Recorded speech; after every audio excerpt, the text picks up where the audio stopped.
Tinitiyak ng Philippine National Police na nanatiling pangunahing prioridad ang kaligtasan at kapayapaan ng publiko sa gaganaping malakihang pagtitipon simula Nobyembre 16 hanggang 18. Simula pa kahapon ay naka-full alert na ang buong PNP bilang paghahanda sa malakihang aktibidad. Tinitiyak ng pamunuan na ang lahat ng unit ay kompleto sa tauhan, kagamitan at kahandaan. Nagsimula na ang initial deployment ngayong araw at inaasahang kompleto ang presensya ng mga pulis sa mismong lugar ng aktibidad at nakasuporta ang lahat ng personnel sa iba't ibang bahagi ng Metro Manila at sa iba't ibang rehiyon upang matiyak na ligtas ang lahat ng pangunahing lugar.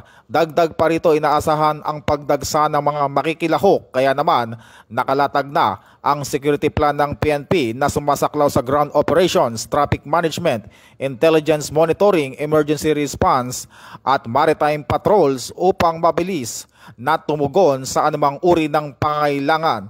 Mahigpit din ang koordinasyon ng pulisya kasama ang iba pang ahensya upang matiyak na mapayapa, maayos at ligtas ang pagdaraos ng mga pagtitipon. Ipinapaalala rin ng PNP ang kanilang buong paggalang sa karapatan ng publiko sa mapayapang pagtitipon. Kapalit ito, hinihiling nila ang kooperasyon ng lahat na sumunod sa mga safety reminders upang mapanatili ang kapayapaan. Sa kabuuan na nanatiling alerto, nakahanda ang Philippine National Police upang protektahan ang bawat Pilipino sa pagdaraos ng malakihang pagtitipon.